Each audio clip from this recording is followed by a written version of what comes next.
નમસ્કાર. ચાલો આજે દશાંક સંખ્યાઓ એટલે કે પેલી પોઈન્ટવાળી સંખ્યાઓ વિશે વાત કરીએ. એનો સરવાળો અને બાદબાકી ક્યારેક થોડો ગૂંચવણભર્યો લાગે છે, પણ આજે આપણે એને એકદમ સહેલો બનાવી દઈશું. ઘણીવાર પેલું નાનકડું ટપકું એટલે કે દશાંશ ચિહ્ન બધું અઘરું બનાવી દે છે, ખરું ને? એવું લાગે કે જાણે કોઈ મોટો કોયડો સામે આવી ગયો હોય. પણ એનો ઉપાય છે ને એકદમ સરળ છે. ખરેખર બસ એક જ એવી ટ્રીક છે જે જાણ્યા પછી આ બધું રમત જેવું લાગશે. આખી ગણતરી આસાન થઈ જશે. તો ચાલો એ જાદુઈ નિયમ જોઈએ. અને સૌથી મજાની વાત શું છે ખબર છે?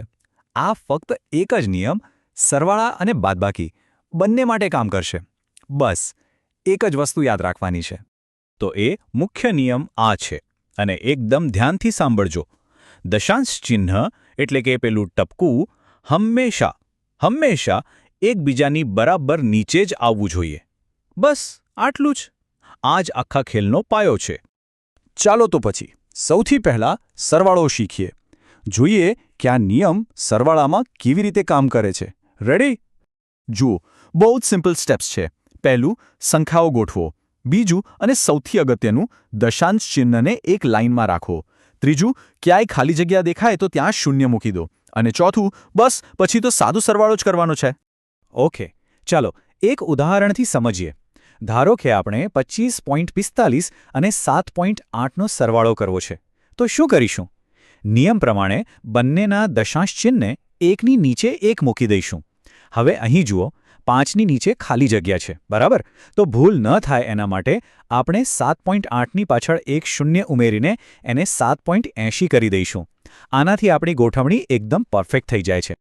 અને ગણતરી કરતા જવાબ મળશે 33.25. જોયું? બસ પેલો એક નિયમ પાડ્યો અને જવાબ કેટલી સરળતાથી આવી ગયો. કોઈ જ કન્ફ્યુઝન નહીં. સરસ. તો સરવાળો તો હવે આવડી ગયો. હવે વારો છે બાદબાકીનો. અને સારા સમાચાર એ છે કે નિયમ એનો એ જ છે. પેલો જ જાદુઈ નિયમ. કંઈ જ નવું શીખવાનું નથી. હવે બાદબાકીમાં એક સામાન્ય ભૂલ થવાની શક્યતા છે, જેનાથી બચવાનું છે.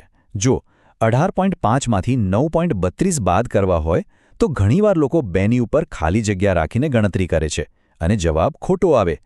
તો સાચી રીત કઈ? બસ 18.5ની પાછળ એક શૂન્ય લગાવી દો, એટલે કે 18.50. આ શૂન્ય ઉમેરવું ખૂબ જ જરૂરી છે. ચાલો હવે ગણતરી કરીએ. 18.50માંથી 9.32. દશાંશ ચિહ્ન તો લાઇનમાં જ છે. હવે શૂન્યમાંથી 2 તો જાય નહીં, એટલે આપણે જે સાદી બાદબાકીમાં કરીએ છીએ એમ બાજુમાંથી દશકો લઈશું.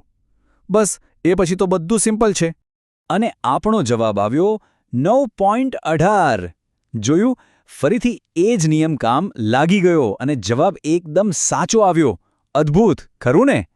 ચાલો તો આખા વિષયને ફટાફટ ફરીથી જોઈ લઈએ અને કેટલીક ખાસ વાતો યાદ રાખી લઈએ, જેથી ક્યારેય ભૂલ જ ન થાય. તો મુખ્યત્વે 3 બાબતો યાદ રાખવાની છે.